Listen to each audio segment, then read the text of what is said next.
This is In the Trenches, top 5 performing offensive lines from week 2. Let's go with number 5, AQ Shipley. Who's the number 5 offensive line after week 2? Number 5 is the Atlanta Falcons. Wow. Okay. 1-1 down there in the NFC South. What did you see from them? First of all, they ran for over 200 yards. Bijan was electric. Algier was electric. They ran for over 200 yards. Let's watch this. Pace. They're going to run a little run blitz on the left side of the offensive line right there. Twist it off. Pick it up. Werner picks up the backer on the little cutback. Bijan. Wow, that's well blocked. Remember, you always liked the Atlanta Falcons when Artie Smith was down there because of the way they set up runs. The new offense coordinator setting up runs pretty well down there. And do you enjoy what they're doing with Penix, obviously young starting quarterback? If you guys remember back to week 1, whenever Kirk Cousins was there, they went with a completely different scheme. And then in week 2, they went back to what they do best and got to the zone scheme last year. They have picked that up. They pick up Charlie Werner from San Francisco, doing a lot of stuff from the Shanahan scheme. They're doing some really good stuff, and Bijan's electric with the ball. Look at this. You're talking about just finding asses. That's what Bijan Robinson's trying to do. Good vision. You know, Dan Orlovsky said he thinks some of these running backs have bad vision. Did you see that? Oh, yeah. No, I did. I muted him. He was talking to us. It was earlier today. I mute him in my brain. My bad. Okay. I appreciate that any words coming out of his mouth aren't going into your ears. No, they did. It's like Rain X. You got like Dan-O X exactly. on the outside of the ears. Just words just kind of just deflect that way. He said he thought running backs nowadays aren't seeing holes as good as maybe back in the day. Bijan doesn't have that problem at all. Did you guys see the video that I posted by chance? Yes. Of Bijan? That was a pass play. I don't know if you guys saw this. It was a pass play in the game. Well, I'm happy we have it on here. You can pull it off. You can pull it off my X. I'm trying to give him enough time. You can pull it off my X. Talking about vision, right? He's a good follow, by the way. AQ Shipley. That's right. But anyways, they run a pass play. Here it is. They run a pass play. There's 2 linebackers in the A gap. See how they are not blocking the one linebacker? This is a pass play. Okay?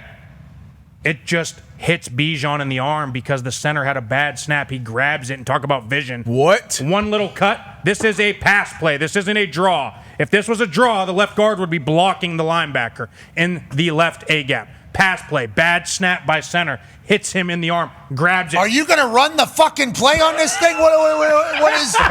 When does the play? Are we going to see it? What's going on right now? We'll get there. It's coming right now. It's coming right now. There it is. It already happened. I missed it. They threw the ball. Very subtle. I missed it. We're going to go back to the beginning of this thing. You're saying direct snap. It was not a direct snap because if it was a direct snap, the left guard would be blocking the left A gap. All 3 wide receivers out in the route.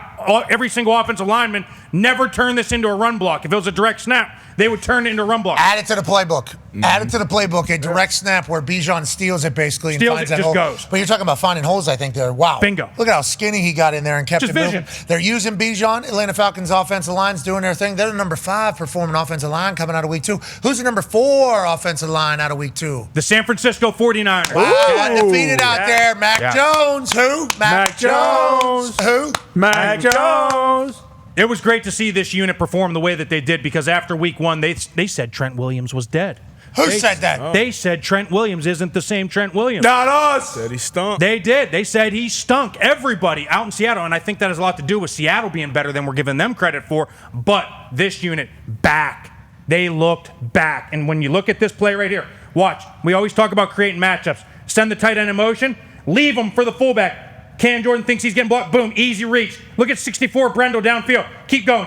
Put Werner on his ass. Oh, okay, a little bit after the play, but I do appreciate him driving all the way through the final whistle there. San Francisco 49ers had been a staple of your best performing offensive lines. Then last year, maybe not as much. Now they're back to being who they are. Is that because Christian McCaffrey is the running back? Let me be very clear about one thing. Christian McCaffrey is almost there. We are going to see the explosive Christian McCaffrey that we used to see. It is almost there. The burst is coming back. Little better after week 1 into week 2. Watch out this week. Congratulations, San Francisco 49ers back on top 5. Go ahead. Are they going to be okay without, I know it's the Saints and they're still a good football team, defense, whatever, blah, blah, blah, blah. Kittle and Juszczyk on that play. Not in, obviously, but still able to do it with a backup tight end, backup fullback. Will they still have that success without those two? Absolutely. I was talking about it earlier with some of you guys before the show, and listen, Shanahan does such a phenomenal job You could put my 3-year-old son in at quarterback. You could put him in at tight end. You could put him in at fullback. Put him in at running back. He will find success. That's how good this guy is at designing plays. I love everything about that, and I appreciate the fact that Mac Jones was the guy he wanted. Yeah. Brock Purdy's the guy that he loved, fell in love with. Exactly. Fell in love with. He's the other guy, though. But in high school, Mac Jones was the one down the hall that Shanahan really. Then he got distracted. Trey Lance, holy shit, look how athletic. Went to college. Found something. Exactly. Found something nice. Bounce around a little bit. Got a super bottle and Jimmy G. Yeah, Right him in, did the whole thing, bounce around. Oh, new talent? But now he's got a chance to go, what was that trip down the hallway like in high school that I never experienced? That I wanted. Everybody knew I wanted. One regret in his life. Now they got it. You know the difference, though? They want ham against. Go ahead. There's about 250 million reasons why they won't go away from Purdy this time around. Hold on now. We're talking about love. And the heart does some crazy things. Yeah, I agree. Especially if you throw no picks, 3 touchdowns, 200 in the first time. That doesn't hurt. There's a couple of those throws in tight windows. I bet Kyle Shanahan said, oh, made his heart skip a beat a little He said, bit. that's what I thought the hallway was. Wow. AJ, do you think that Kyle Shanahan is maybe going to fall in love with that one sweetheart that he let go, and then now he has a chance to experience life alongside, and it's been good times. Now, Brock Purdy, unbelievable. Will they trade Mac? Now the whole conversation is Mac will play himself into becoming a big-time trade target because of how many hurt quarterbacks there already is.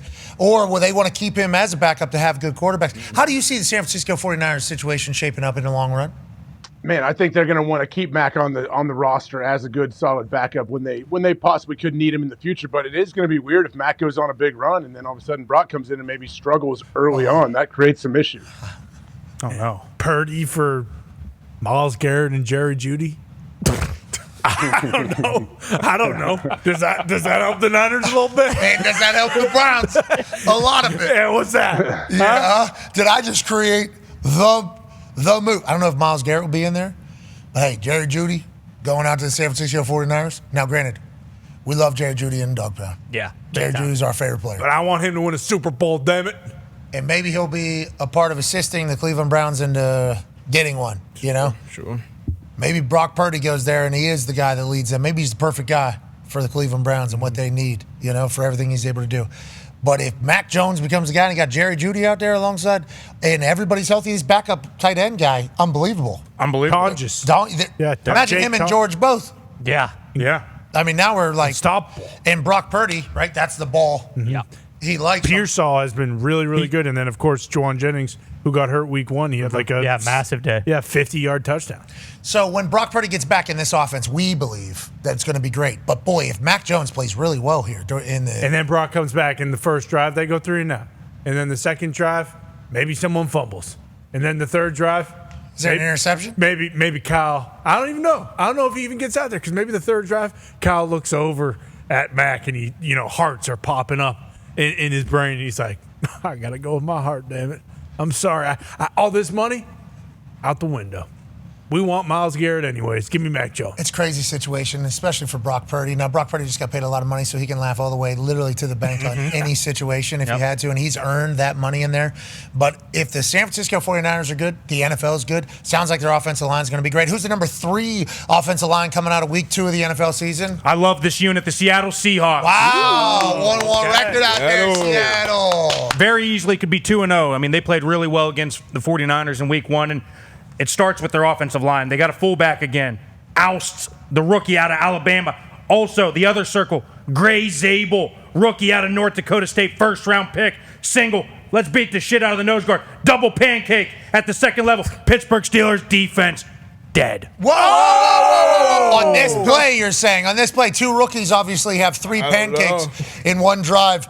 In one play is obviously something you're not used to hearing about the Pittsburgh Steelers defense. Are you saying this play, or are you saying in general? The one thing that's concerning about the Pittsburgh Steelers defense is they've been punched in the mouth the first 2 weeks. They've been punched in the mouth. Both teams have ran the shit out of the ball, and this is the second run play from scrimmage. Jalen Ramsey just made a tackle with a corner there. I don't know if anybody saw that. Go ahead, D-Bucks. I know AJ mentioned it yesterday, but did they just get caught in the stem here, AQ? Like, what happened? What's Cam and if you run they got caught in the stem. So they start to stem down, which that obviously helped. They tried to go from an under defense to an over on the snap, and that creates the huge hole. The fullback also helps because now everybody's working back.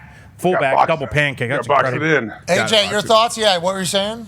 Well, yeah, they get caught in a stem, I feel like, but then that 40, is it 41? He's got to, it's called box it in, hit it with his other shoulder, knock it back into your linebacker running. But, with the late stem, I see where the confusion might be. He might not know where your help is. What is it, inside shoulder on the outside shoulder, right? Isn't that normally the thing? And same shoulder, same foot? 41 was to hit it with his left shoulder and knock it back to your linebackers running over top. Yeah, inside shoulder on the outside shoulder of the fullback, I do believe, right, is what you're trying to do. Yeah, that's special teams talk, right, because we're all trying to stay in the lane. You call it boxers. Either you spill it or you box it. Spill it, you hit it inside and make it bounce outside, or box it, you knock it back inside. I love that. And he could have thought that maybe his fill and his help was coming on the other side because of the late stem? I would imagine the late stem, too. Like, it took his gap may have changed, and he's like, oh, okay, here we go. There's a lot of space here. What am I doing? Inside, what am I, box spill? I don't know. And then that happened. So he's got to shoot his gun there, basically, whenever all this shit happens. And he's going to try to go through the bad feeling. Yeah, it's a bad feeling, too, where he's probably – I wonder if he's thinking, maybe I think at the last second he's probably oh no, I need to box this one, and then all of a sudden it's too late and you're down and you're taking your buddy with you. Tone, what are your thoughts on what AQ just said about defense, and maybe AJ saying hey, this is just communication error, maybe this is not a sign of a huge problem, it's actually just maybe something they can get cleaned up going forward. Tone, I tend to agree with AQ because it was a huge problem at the end of last year and it didn't get cleaned up over the summer, so I assume in these short weeks preparing for games they'll probably clean it up. This gave two different answers there, it sounds like, but the second one very condescending. Let's go to the number 2 offensive line coming out of week 2. Foxy, the Detroit Lions make their way back. Welcome back. A lot of questions after week 1. No Ragnar. No big Zeitler. Yep. No Rutledge might stink. but also no Skip gone. A lot of offensive linemen that we've come to learn and love are all of a sudden no longer on the Detroit Lions alongside the offense coordinators. Week 1, we thought maybe they were done. Now they're back at number 2. Why is that? Well, because they fixed their scheme. They went back to doing some of the stuff that they used to do. They got Brock Wright in the wing right here, and they are going to run the wham, which we saw quite a lot last year. They send Ratledge, who's been struggling at the point of attack, but they send him behind the center, boom, boom. 2 traps, Gibbs out in space. Got brought in by the wham block. The corner's lost in the sauce. Yes. That's what happens. That's what happens. You see the receiver go in, you're just done right there. Hey, the Detroit Lions are back to doing the motions and the shifts and the skips and the stuff like that. Did they stop doing that week 1? They didn't do any of that. They didn't do any of that in week 1. Was right. That reporter was right. That was right. You That think was right. MCDC looked in the mirror after looking at the film? He's right, man. Holy shit, he was right. Why did we stop it? I'm going to talk about that tomorrow, man. And they got right back into it. Right back into And it. it worked. They did it all game long. Is Their this run a game sign was of good. things to come? Yeah, you got to hope. I mean, that's what they're good at. That's their bread and butter. And look at Penei Sewell. That little kick-out block right there, and to be able to hold that at the point of attack is incredible. Look at that. He's by himself on an island right there. Foxy, are we all the And he way was- back? Is this what the rest of the season's going to Penei be? Sewell was Yeah, terrible. we're all week the 1. way back. This is literally all I care about is that the Detroit Lions are on this segment, because if they're not on this segment, the offense isn't going to work. Jared Goff isn't going to work. Nothing will work if we cannot do what AQ just showed us. And I'm very, very happy that he pointed out the rookie guard, Tate Ratledge, because he has been taking it on the shins for the last 2 weeks. So I'm happy he kind of bounced back there. You bring up a really good point there about if you end up on this segment right here, the team's probably going to be good. Isn't it crazy that is the least sexy part of football? The offensive line is the most pivotal. And you have been pretty accurate in projecting on who's going to end up lasting, which is why this is an important segment, which is why we don't love whenever you're showing bias and stuff. Yeah. You know, when you're Stop that. We don't like that. We feel like this week maybe a little bit less biased, but we haven't seen the number 1 team yet. No, we haven't. We have no idea what's coming here. We hope that this is an actual judgment and an actual read and an actual opinion, as opposed to maybe one that was bought or, positive messaged. I'm assuming. Or something like that. I'm Not assuming. with AQ, no, never. You're wrong. Only Thanks, the tape. T-Bucks. Only tape. Are you kidding me? I thought it was going to be. The number 1 offensive line coming out of week 2 of the NFL season is? The most dominant team in the NFL, the Buffalo Bills. That's the Buffalo. Coach not on here. Okay, sounds good. most But dominant I love that the Bills are the number 1 offensive line in the NFL, strictly because we are such big Josh Allen fans. I like that they're teaming those two up together. What did you see from the Bills in week 2? Well, let's take a look at this. We got 13 personnel. We got a tight end to the left. We got 2 tight ends right. Here's what I love. This is a full zone to the left, but why this play worked so well, The inside tight end on the right, they block out, they wrap Knox around. That creates the hole. Then you just wash the rest of the offensive line. So you are stretching one side, cutting the backside. That creates the Big gaping hole for And James they- Cook. And they let James Cook.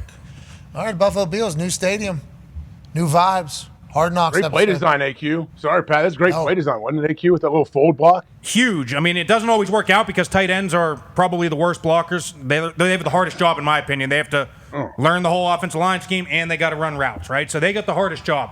But when you can do that, you make it easy for them, and Knox does a great job just getting up there. AJ, to your point, it feels like AQ always appreciates when an offensive coordinator helps people out on their blocks. Like everybody tries to help out people get open. I think that's like a mindset like, hey, the way this play designer runs the routes or gets the routes, this guy's going to be open and get people open. AQ, it seems like you've pointed out a lot of offense coordinators or play design that set up an offensive lineman to be able to block somebody. Like, hey, we're going to actually fake a block on this guy so that he slows down so then you can ear hole him. It's like the advancement of that type of shit, I think, is good for all parties, AJ. That's next level thinking. Those guys that can scheme it up and figure, okay, hey, this is the front they run. This is how we're going to block it. We're going to just like make little tweaks here and there. That's what's really cool. That's why I'm glad AQ does this, because he can find those things and find those little wrinkles that the offensive coordinators can change from week to week, because it's tough to actually execute it come game day usually. And he's watching every snap. Yeah, Right. exactly. Every team, Yep. every snap, Yep, every game day. that's right. That's AQ Shipley. That's in the trenches. And here's your top 5 coming out of week 2. Hell yeah. This is just week 2 performances. It's not we need to make sure we remind people of that. Yeah, there was a lot of people last week, especially the Baltimore faithful. They don't like Falele. I got to be honest with you. That's the one thing I noticed coming out. What do you mean? They want this guy gone. Yeah, They want him They don't gone. like I Falele. remember that dating back into overreactions from the end of last year. You're right. They're not a huge fan of this guy. Yeah. Gee. Good team. Great team. What do we... Top O-line. How about the Philadelphia Eagles wanting the offense coordinator fired? Undefeated. They Just got to beat get the going. Chiefs. They got to get going. Exactly. They got to get going up front. I'm being honest. I love that. I agree. Hey, I'm on your Saquon, side. 60 yards rushing or less in the first 2 games. Ooh, What's that about? that's disgusting. I thought he had. I thought he had 80. He might have had 80. Yeah, but 60 in week 1. But What are you doing? You can't just be they're making things up. struggling. You're not Yeah. seeing the big holes. You're not seeing the big This is run what we're things. talking about. And this is what I was going to fucking say, by the way. And I wasn't going to say it until you just said that. What's that? The Bills played the Jets. The Lions played I got a the great answer Bears. for this. I can't wait. Keep going. I got a great The answer. Colts played the Broncos and rushed for 190 yards. I like where your head's at. the I didn't know where Broncos- you were going. I like that that's where you went. And the Broncos are were considered one of the best defenses. And so, I genuinely don't know. And maybe their O-line sucks and Jonathan Taylor was nasty. I assumed the Colts were number 1, and that was the angle Pat was saying. No, I didn't know. I actually didn't. So know that. I don't want to kill the Colts O-line because they don't deserve to be killed. He did have one big run. It was mostly on his own, to be quite honest with you. And Which they he got does beat, do. They got beat up in the player. Yeah. interior of the pocket pretty Great player. consistently in this game. But getting back Could be to the available. original point, you played a lot of football. AJ, you played a lot of football. You guys know a lot about football. Can you control who's across the line? Nope. Nope. No, you you just can't. show up on Sunday and block the shit out of whoever's across. Okay, so you're going performance-based, not necessarily competition-based and what the game is. I understand. I appreciate that. And your biases are not showing. I think the Colts could have cracked into the top 5, but hey, Atlanta Falcons. Had him at 6, actually. Oh, okay. Honorable Hey, mention. room for improvement. How First far 2 do we out. go? Hey, first 2 out. On the bubble. How far do you go? I normally put 8 or 9, and then I go back through and I rewatch, and then okay, these guys got to move up, these guys got to move down, do things like that. You'll see one play or 2 plays, and you're like, "Pfft, Yep, That's I'm outta number here. 4 Yep. material. we're getting out of here. exactly right. That'll happen. Yeah. Wow, I it's mean, tough to make that list. You can ask Bruce and Debo, and I sent them a list yesterday, and then sent them a redo. Oh, I like that. And that list, that first list that you sent was not the first draft of that either. Well, maybe the Colts need to start creeping into that a little bit. They were last week. Yeah, but I feel like you're not watching the right place. We'll send you the right place. We'll send you the right place. Actually, the clips you showed earlier showed the entire interior of the pocket at Daniel Jones' feet on the one crossing route. They got a good defense. They got a good D line. That's new. They got a good defense. goddamn. And Bortolini certainly did not know he was signing up for the Denver Broncos defense. This is good. This one's good right here. There's a lot of good ones. I the showed Denver the good Broncos defense. I'm talking about the highlights that we showed whenever it was the TV copy. We were showing off Dahn. Yeah, a little crossing route over the middle to number 11, and boom, I just looked down and the entire 3. In his shins. The Denver Broncos got good defense. They do. Hey, let's watch Quentin Nelson right here. Let's watch this real quick since we got this play. Boom! Yeah. Run his feet. Run his feet. Run his feet. Yeah. That's what I'm talking about. And also, he's motivating, inspiring, and leading the boys now. It feels like he is one of the vocal captains of the Indianapolis Colts, which is good for the Indianapolis Colts. Okay, we will hope to get on to the list next week. Thank you for all the work. Thank you. Now we're just talking about the Denver Broncos. Everybody considers them a great team. Danny Dimes is a master conqueror of the blitz, obviously. We learned that earlier today.